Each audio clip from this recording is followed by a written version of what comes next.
শুরু হলো সব খবর, কম সময়ে সব খবর একসাথে। খবরটা খুব বড় করে বলবো না, কিন্তু যতখানি বলবো তাতে করে আপনি জেনে যেতে পারবেন আজ কোথায় কী হলো। যমুনা টেলিভিশনের নিয়মিত আয়োজনে আপনাদের সবাইকে স্বাগত জানাচ্ছি আমি দেবাশিস রঞ্জন সরকার। 90 দিনের জন্য 75টি দেশের উপর শুল্ক স্থগিতের ঘোষণা দিয়েছেন মার্কিন প্রেসিডেন্ট ডোনাল্ড ট্রাম্প। অন্যদিকে চীনের উপর শুল্ক বাড়িয়ে 125% করা হয়েছে। এই ঘোষণার পরপরই ওয়াল স্ট্রিটে তীব্র প্রতিক্রিয়া সৃষ্টি করে। কিছু মিনিটের মধ্যে শেয়ার বাজারে নাটকীয়ভাবে ঊর্ধ্বগতি শুরু হয়।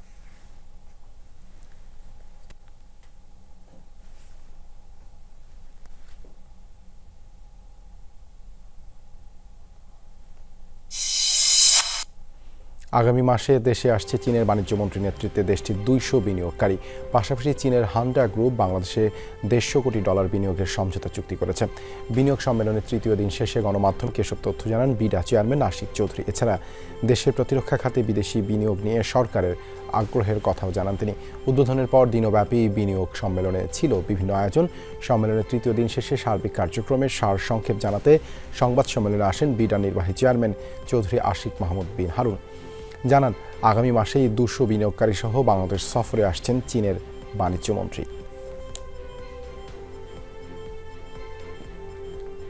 প্রতিরক্ষা শিল্পে বিনিয়োগের জন্য আমাদের পরিকল্পনা আছে। মিলিটারি সাইডেও কিছু ধরনের অ্যাডভান্সমেন্ট করা দরকার। ঠিক যেই ম্যানুফ্যাকচারিং হাবের গল্পটা আমরা ক্লাসিক কমার্শিয়াল ইন্ডাস্ট্রির জন্য বলছি, সেম কনভারসেশনটা আসলে আপনি মিলিটারি ইকুইপমেন্টের জন্য বলতে পারেন। এবং আমরা ওনাদেরকে ঠিক ইকোনমিক জোনের মতো একটা মিলিটারি ইকোনমিক জোনের কনসেপ্টে হয়তো কিছু একটা অফার করার চেষ্টা করব।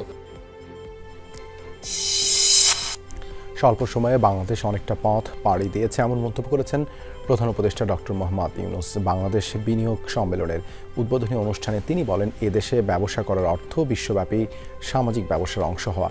বলেন, দুনিয়া বদলাতে চাইলে ব্যবসার সবচেয়ে শক্তিশালী কাঠামো। বিনিয়োগ সম্মেলনের মাধ্যমে দেশে পরীক্ষামূলক যাত্রা শুরু হয় স্টারলিংকের। দেশে বিনিয়োগের পুরনো ধ্যান ধারণা ভাঙতে 4 দিন ব্যাপী এই আয়োজন। বাংলাদেশ ইনভেস্টমেন্ট সামিট 2025-এর উদ্বোধন করেন অন্তর্বর্তী সরকারের প্রধান উপদেষ্টা ডক্টর মোহাম্মদ ইউনূস। অনুষ্ঠানে উপস্থিত ছিলেন দেশি বিদেশি বিনিয়োগকারী সহ বিভিন্ন দেশের রাষ্ট্রদূত ও উপদেষ্টারা। অনুষ্ঠানে 4টি ক্যাটাগরিতে দেওয়া হয় অ্যাওয়ার্ড। সেই সাথে কোরিয়ার প্রতিষ্ঠান ইয়াংওয়ান কর্পোরেশনের চেয়ারম্যান কিহাক সাংকে দেওয়া হয় সম্মানসূচক নাগরিকত্ব। ডক্টর ইউনূস স্মৃতিচারণ করেন গ্রামীণ ব্যাংক নিয়েও, তুলে ধরেন সামাজিক ব্যবসা বাস্তবায়নে প্রতিষ্ঠানটির কার্যাবলী। সরকারের অপেক্ষায় বসে না থেকে তরুণ প্রজন্ম পৃথিবীকে বদলে দেবে বলেও আশাবাদ জানান প্রধান উপদেষ্টা।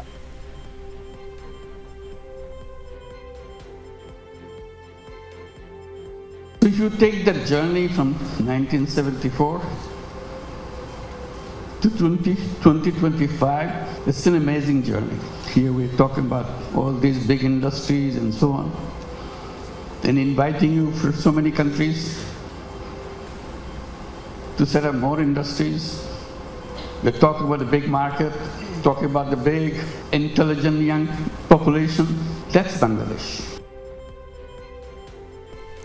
এখন থেকে পিডিবি শুধু নয়, বিদ্যুৎ উৎপাদকের কাছ থেকে বিভিন্ন প্রতিষ্ঠান ও ব্যক্তি বিদ্যুৎ কিনতে পারবে। এই বিষয়ক নীতিমালা চূড়ান্ত করা হয়েছে বলে জানিয়েছেন বিদ্যুৎ ও জ্বালানি উপদেষ্টা ফাউজুল কবির খান।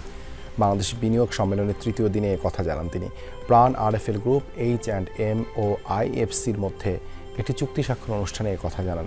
বলেন, সারা বিশ্বের মতো বাংলাদেশেও প্রচলিত বিদ্যুৎ খাত থেকে বেরিয়ে নবায়নযোগ্য জ্বালানি ব্যবহারের দিকে এগিয়ে যাবে।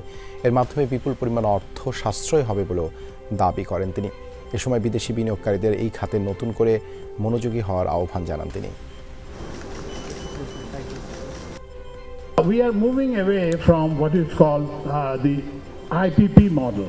আমরা আইপিপি ও এমপিপি মডেল ফলো করছি বিদ্যুৎ খাতে। বিদ্যুতের একক ক্রেতা সরকারি প্রতিষ্ঠান পিডিবি। আমরা এটা সবার জন্য উন্মুক্ত করতে যাচ্ছি। একজন উৎপাদক সরাসরি ভোক্তার কাছে বিদ্যুৎ বিক্রি করতে পারবেন, তবে ট্রান্সমিশন ও ডিস্ট্রিবিউশন লাইন চার্জ দিয়ে ব্যবহার করা যাবে। থাকবে না লালফিতার দৌরাত্ম্য।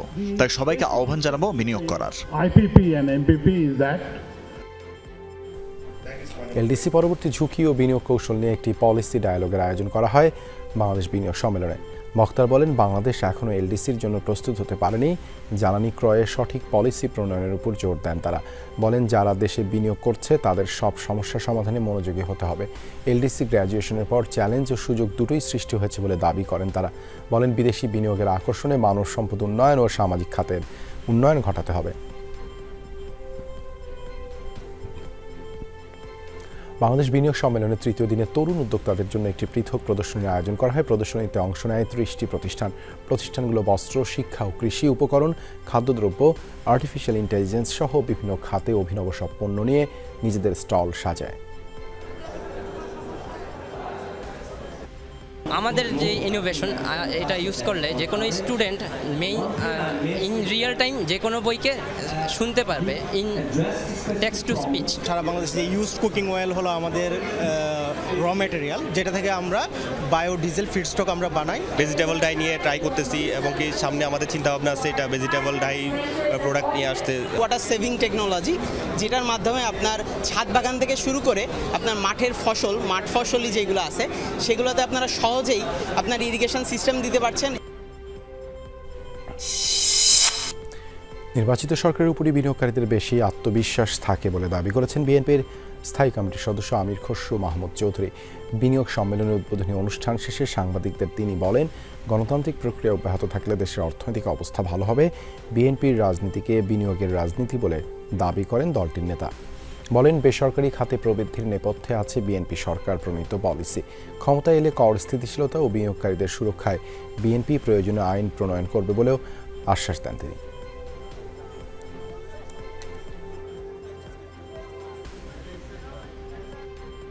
একটা নির্বাচনের মাধ্যমে, নির্বাচিত সরকারের মাধ্যমে গণতান্ত্রিক অর্ডার ফিরিয়ে আনতে হবে এবং সেইখানেই কিন্তু বিনিয়োগকারীদের বেশি কনফিডেন্স।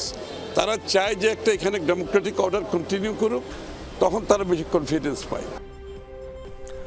বাংলাদেশ থেকে নেপাল, ভুটান সহ তৃতীয় কোনো দেশে পণ্য রপ্তানির জন্য দেয়া ট্রান্সশিপমেন্ট সুবিধা বাতিল করেছে ভারত।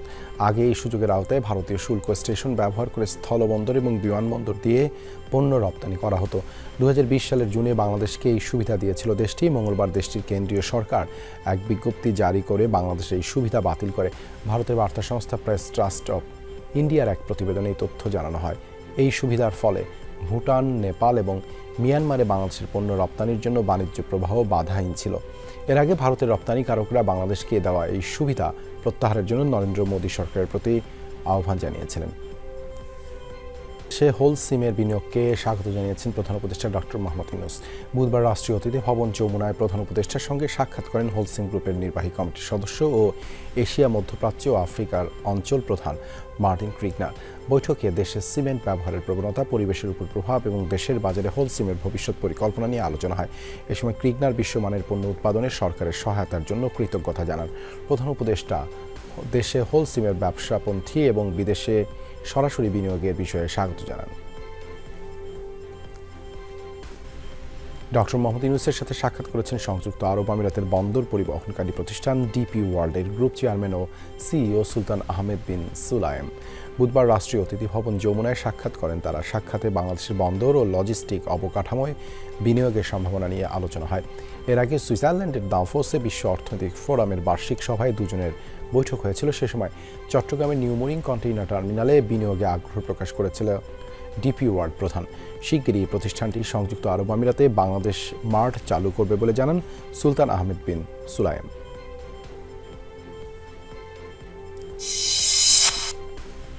সাবেক প্রধানমন্ত্রী শেখ হাসিনা ও তার বোন শেখ রেহানার বিরুদ্ধে মুজিব বর্ষ পালনের নামে 4,000 কোটি টাকা অপচয়ের অভিযোগ অনুসন্ধানে 7 সদস্যের উচ্চ পর্যায়ের কমিটি গঠন করেছে দুদক।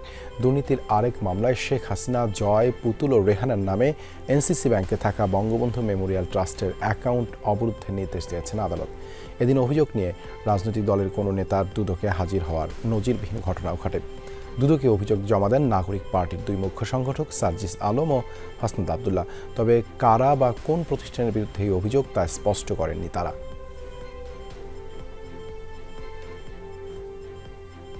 দুদককে ব্যবহার করেই কিন্তু অনেককে সাম্রাজ্য তৈরি করতে সহযোগিতা করা হয়েছে, একদম কালো টাকার। রাষ্ট্রীয় কোষাগার হতে প্রায় 4,000 কোটি টাকা ব্যয় করে শেখ মুজিবুর রহমান জন্মশতবার্ষিকী, মুজিব বর্ষ পালন এবং শেখ মুজিবের 10,000-এর বেশি মুরাল ও ভাস্কর্য নির্মাণ করে অর্থ অপচয় ও ক্ষতি সাধনের অভিযোগ সংক্রান্ত একটি অভিযোগ অনুসন্ধান চলমান রয়েছে। জুলাই আন্দোলনে রংপুরের শহীদ আবু সাইদ হত্যায় ২৬ জনের সম্পৃক্ততার প্রমাণ পেয়েছে তদন্ত দল।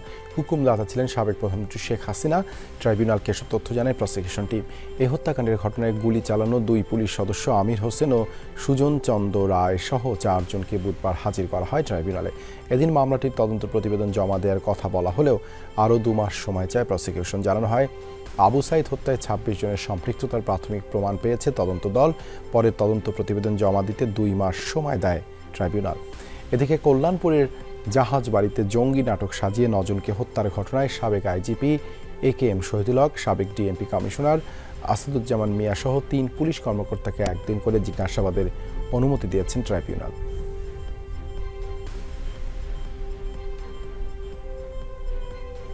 আমরা ট্রাইব্যুনালে বলেছি যে আমাদের 26 জনের বিরুদ্ধে অভিযোগ প্রাথমিকভাবে প্রমাণ হয়েছে, আমরা স্ক্রুটিনি করছি, আরও যদি প্রয়োজনীয় সাক্ষী প্রমাণের মধ্যে আমরা সংগ্রহ করব।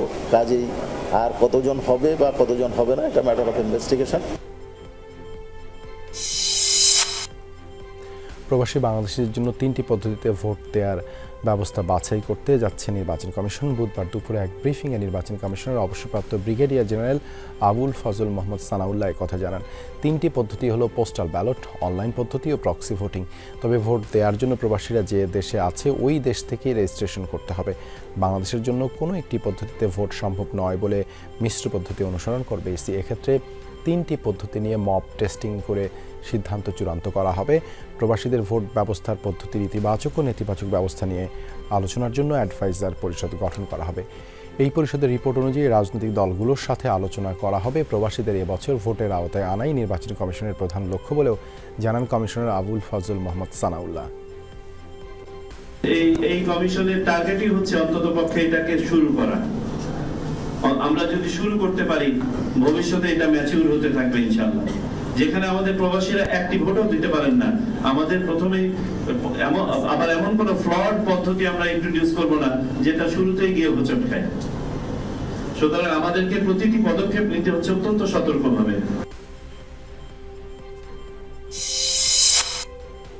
16 এপ্রিল বুধবার দুপুরে রাষ্ট্রীয় অতিথি ভবন যমুনার প্রধান উপদেষ্টার সঙ্গে বৈঠক করবে বিএনপি।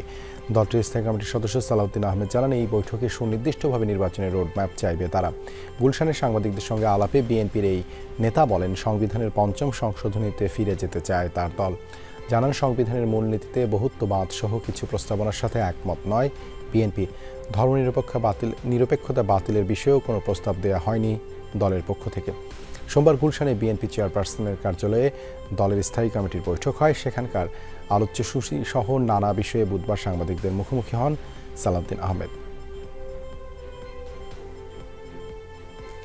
আমরা চেয়েছি 5ম সংশোধনীতে যেটা গৃহীত হয়েছে, যেটা 5ম সংশোধনীর পূর্বাবস্থা, সেইটা আমরা বহাল করা হোক, সেটা চেয়েছি।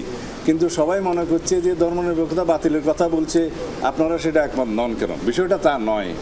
আমরা পরিষ্কার করার জন্য বলছি যে আপনাদের যে প্রতিস্থাপন, বহুত্ববাদ সহ অন্যান্য বিষয়, এই বিষয়গুলো একসাথে আসতে হবে। আবারও স্বাগত, দেখছি সব খবর। ব্যাংকিং খাতের উপর নানাভাবে অত্যাচার হয়েছে, যার ফলে বেড়েছে খেলাপি ঋণ। এটি 30% ছাড়িয়ে যেতে পারে। এই পরিস্থিতির জন্য দায় আছে বাংলাদেশ ব্যাংকেরও। BIBM আয়োজিত বার্ষিক ব্যাংকিং কনফারেন্সের উদ্বোধনী অনুষ্ঠানে এসব কথা বলেন গভর্নর। বলেন, আস্থা ফেরাতে সংস্কারের উদ্যোগ নেওয়া হয়েছে, এজন্য রাজনৈতিক সমর্থন দরকার, না হলে সংস্কার টেকসই হবে না। ব্যাংকিং কনফারেন্সে বক্তারা বলেন, ব্যাংকিং খাত অর্থনীতির মূল শক্তি, কিন্তু খাতটি এখন নানা সংকটে পড়েছে। সাধারণ মানুষের যে আস্থাহীনতা তৈরি হয়েছে তা ফিরিয়ে আনাই মূল চ্যালেঞ্জ বলেও মনে করেন তারা।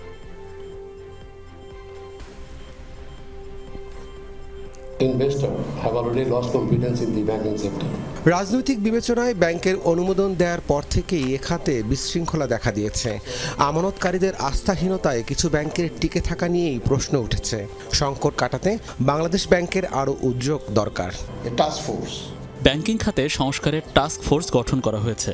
পরিবর্তন আনা হচ্ছে ব্যাংক কোম্পানি আইনেও। শক্তিশালী করা হচ্ছে তদারকি ব্যবস্থাও। সমস্যা সমাধানে কাজ করছে বাংলাদেশ ব্যাংক, তবে এজন্য সময় দরকার। ব্রাহ্মণবাড়িয়ার কসবা এলাকা থেকে ভুয়া DGFI কর্মকর্তা সহ 9 জনকে আটক করেছে যৌথ বাহিনী। মঙ্গলবার বিকেলে তাদের আটক করা হয়। সোমবার দিবাগত রাতে অভিযানের নামে নবীনগরের লাউর ফতেপুর গ্রামের সৌদি প্রবাসী শহীদুল ইসলামের বাড়িতে যায় ডিজিএফআই কর্মকর্তা পরিচয় দেয়া 8 থেকে 10 জনের একটি দল। তুলে নিয়ে যায় প্রবাসীর ছেলে রিফাত মিয়াকে।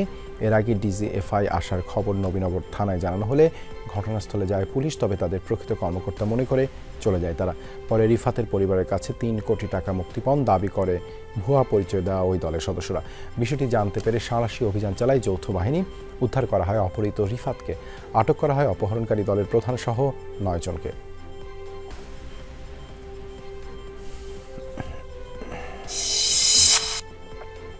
মঙ্গলবার যুক্তরাষ্ট্রের ভার্জিনিয়ায় বন্দুক হামলায় অন্তত 3 জন নিহত হয়েছে, আহত হয়েছেন আরও 3 জন। কর্তৃপক্ষ জানায় একটি অ্যাপার্টমেন্টের কমপ্লেক্সে গোলাগুলি হয়। খবর পেয়ে সেখানে দ্রুত পৌঁছায় পুলিশ। হতাহতদের নেওয়া হয় হাসপাতালে, তবে হামলাকারী সম্পর্কে এখনও কিছু জানায়নি পুলিশ। ধারণা করা হচ্ছে একাধিক হামলাকারী জড়িত এই ঘটনায়। সন্দেহভাজনদের ধরতে আশেপাশের এলাকা জুড়ে অভিযান চালায় পুলিশ। কী কারণে এই হামলা সে বিষয়ে কিছু জানানো হয়নি।